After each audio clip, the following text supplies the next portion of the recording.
Are you wondering where heaven on earth is? I want to share with you 9 tips that will assist you with understanding where heaven is, how do you land there, and the heavenly reality that is the Most High.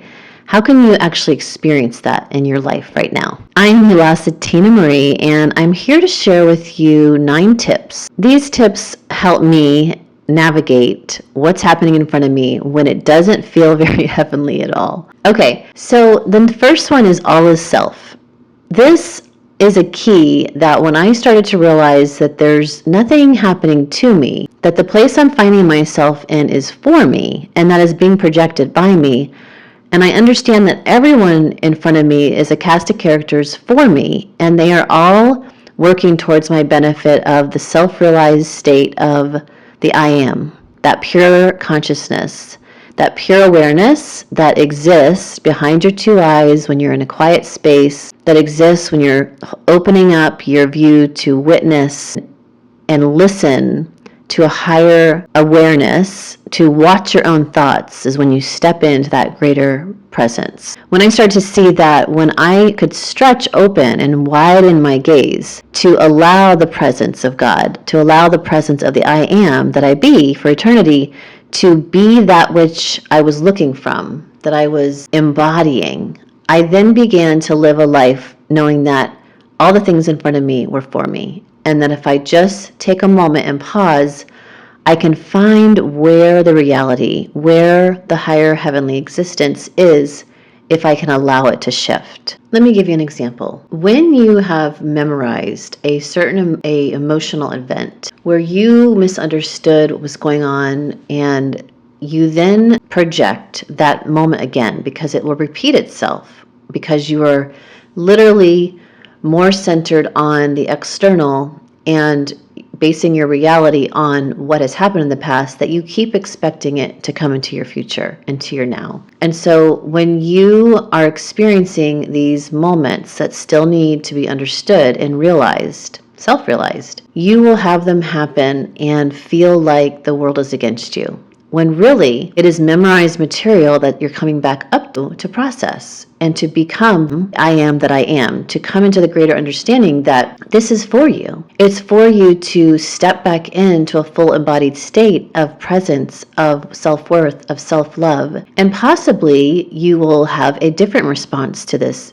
experience where you are holding this self-worth, this knowing. And whether it's a moment where you get to clarify yourself to the reality and make a new memorized moment of satisfaction, of fulfillment, of speaking your truth, so that the future moments will be similar of you easily speaking your truth, is one way. The other is you will take time in meditation to do the deeper dive into the conception moment of where it began and make peace with it, to heal it, forgive it, yourself and the Acostic characters that you felt blame towards, and find the reality of everybody is here looking to grow and to come back into the presence of knowing that they are love, knowing that they are made in the image of God, and that they are here to be their best and have their best. Okay, the second principle is reality is a mirror. When we understand that, again, all of the memories, all the thoughts, all the deeds, all the feelings, all the words that you have put in through all your 9 orifices is memorized in the fascia, in the subconscious mind, and even in the ether itself, the Akash. When you understand that all of that is memorized, and when you are on autopilot, which is operating from your subconscious mind, what you see in front of you is literally a mirror. Reality that we are seeing in front of us is the mirror of what's inside of us, what's memorized. Until you adopt a new level of understanding of your bigger presence, of your divine, your divinity, your I am that I am, and you memorize new understanding of your divinity, meaning you have new self-talk, you whisper, sweet, beautiful things to yourself. You listen to the voice of a higher teacher or master within yourself. You listen to your God consciousness voice. You read sacred texts like scripture, and you hear those scriptures whispered back to you. All of these higher level whispers will then be, again, what is projected out in front of you, and it'll become a new heavenly reality. you will literally ground heaven on earth. And so this higher divinity in this higher reality that exists behind your two eyes, this heavenly space of perfection, of wholeness, gets to be what is in front of you, projected in front of you, grounded when you are embodying this greater presence. Okay? Number 3 is the Akashic Records. So Akash means ether and space, sky. And in the Akashic Record is all possibility, all past, present, future. And because this is this grand database of information that we find ourselves in this game of life, when you are unconsciously living your life or from the autopilot of the subconscious mind, you may be going in cycles and repeating the same record, the same story, the same memory again. And so when you want to find how do you again upgrade your life and live in this heavenly space, ground heaven on earth, you may need to do a conscious check to find where is the conception point. As the conceiver of the I am that you be, where did you conceive a point of reference that's keeping you on loop and keeping you stuck in a not for the highest good or the most highest potential reality expression that you came here to master and embody? And when you find that who, what, when, where, why something is occurring, you can then again sit in meditation and, contemplation to see how is that beginning point when you were 2 years old watching your parents argue, how is that continued to live out in your relationships? Where do you possibly need to understand now that you're older that that's no longer what you want to repeat? You want to have forgiveness, compassion, and understand they were going through their own self-realization, and that it's time for you to make peace with that so that you can jump up your central channel and have a new reference point at a higher understanding, which becomes a new memorized place that you then live from. And hopefully that is from the heart. Okay? Number 4 is Neville Goddard's law of assumption. We have to know that the I am, that pure consciousness, that pure heavenly space, everything we assume after the I am, this law of assumption, living in the wish fulfilled. I am wealthy, am healthy. I am the desire that you have and that you state after the I am literally becomes a thing. You are making a decree and you are claiming in full faith and full belief that you have this desire. You close your eyes, you can see it. So you assume if you can see it behind your two eyes, and it's literally a whisper from your God self or God consciousness or Master Issa, Christ. If you truly get the guidance that this is something that you are meant to live and embody, then when you open your two eyes and you assume it is so because you know it to be, you felt it, you dreamt it, you could see it behind your eyes, you know it's on your heart from God consciousness, you then decide to live that out. The embodiment of it brings it into fruition. And so in full faith, you take one step after the next, meaning I love following good instructions from higher self, from God consciousness. I may not know all 12 steps of this desire that God has put on my heart, but I take the first step and all the other steps show themselves as I move forward. Because it already is. We have to understand also in quantum mechanics, there is no time. It's a construct. It's a spin of light particle, a rate of spin. And so when you understand all is already happening, and I just closed my eyes and assumed that what I can see, this beautiful scene of me holding my full worth, speaking on stage to, 1 million people. It's actually not 1 million that I'm seeing right now, but it's a lot of people when I closed my eyes just now, that I assume that I am stepping in the embodiment and taking the steps to put myself there. I'm here right now speaking to you. Maybe you're the millions of people. And so that full assumption that I know I came here to speak to those who I want to pass on that which I have come into the understanding of is something that was placed on my heart, and I'm assuming it so. I'm taking the next step and the next. Then so it is. You then again ground heaven on earth. Okay. Number 5, the time lag and ignoring circumstances. So we again have to remember that time equals anything under love. Love is now, presence. It is a gift. And when we are worried about the past and worried about the future, time lags are created. We essentially, when we're in worry or anything fear and below, anything under that umbrella, we are creating time. We're creating slower rate of spin particle, of the particles spinning, which then creates density and creates us feeling like it's going to take a long time because we're still mulling through the embodiment process.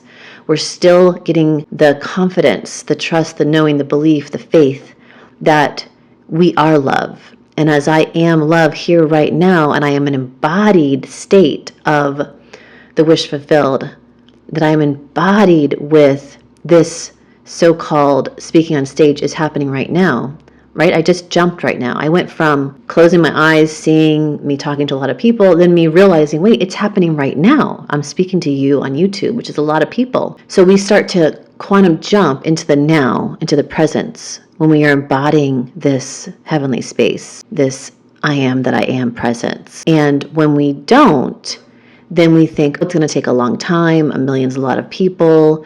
When am I going to get on that stage? And I start thinking about the future. And I, again, start creating a density, and I lower my rate out of love into, wondering and worrying. And, how's that going to happen? The small self kicks in and I shrink. And so we want to trust and know and be in the embodiment of it already coming into fruition. We just saw it between our two eyes. And there's going to be a gap there. I know that you're going to say, well, it's not happening. These circumstances just happened. I applied to TED Talks. It didn't go through. Yes, but you saw it behind your two eyes. So you have to stay in the truth of the heavenly space behind your two eyes and embodying, trusting and knowing and being in the full faith that it's happening. It's just not happening in this now. It's in a parallel now. And so you want to ignore those circumstances that are showing in front of you, telling you no, knowing deep in your heart that it is so. It's just another parallel now. And as you stay in those now moments and be present and show up fully, I promise you, that gap is going to close and it's going to come closer than you think. Okay? Number 6, presence and flow. This is about living in the present moment and staying in the flow. That you will land heaven on earth if you are in the heart, living in love, following the flow, living in the presence. And when I mean living in the flow, meaning if you are fully showing up, and let's say you're by yourself, and you feel like dancing right now, if that's the way your body flows, if the next moment you get a nudge that you need to reach out to a friend, and you do, and you text them, and they let you know, hey, I have this speaking engagement for you.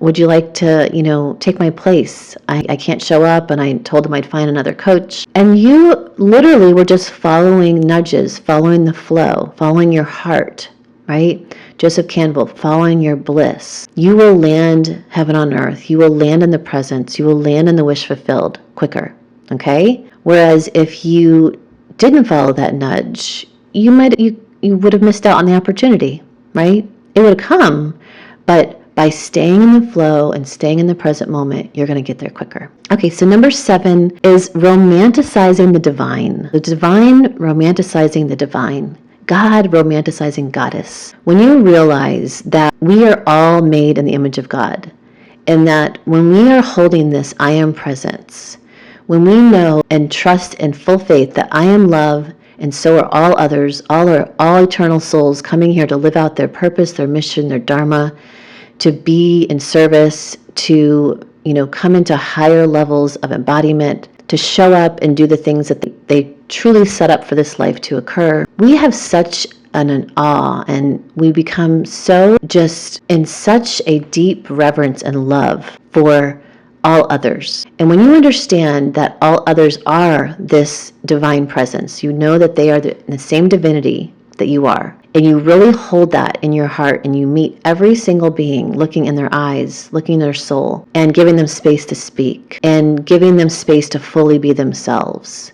You become God romanticizing God. You begin to realize this is all for you, and that the great I am can literally drop into the others around you because you're allowing them to be. You're not judging them and thinking smallness about yourself or them in the presence.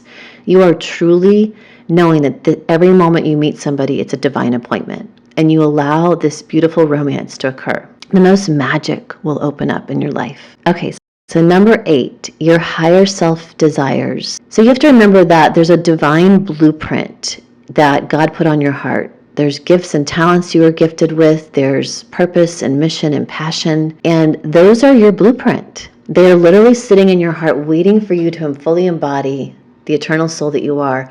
And they begin to bubble with desire. They begin to come into your meditations behind your two eyes. They become opportunities that arrive to you. These moments of destiny, of purpose, of passion that are in your blueprint, you have to trust. If you truly have a desire to embody a certain aspect of yourself, to be on the stage, to service 1 million people with your coaching, whatever it is, if that is on your heart, when you take one step to the next with these divine appointments, you are going to realize it is your destiny to live this out. And again, it becomes heaven on earth. Okay, last, number 9, you are an eternal soul. Life is a game, have fun. And when I said eternal, that's a long time. So we need to have fun. We need to be truthful, have high integrity, trust what we say we're going to do. We do it not for anyone else but yourself, so that you can truly have the confidence and live your life in the best way. And it really speaks to that having fun. Be in joy. Like, you came here to create, to be in joy, and to bring joy to others. How can you service others? When we give, our heart opens and heaven on earth arrives, because the heaven is a state within. The kingdom of heaven lives within us. And when we are embodying this presence and we live in joy and service and have fun, all of our treasures open. All the jewels arrive within ourselves and most importantly, within the other. So I hope this helped you. Please drop in the comments which one of the 9 tips really was most powerful for you. Let us know if you have any questions, what you want us to talk about next. And until next time, please like, subscribe, and all that jazz.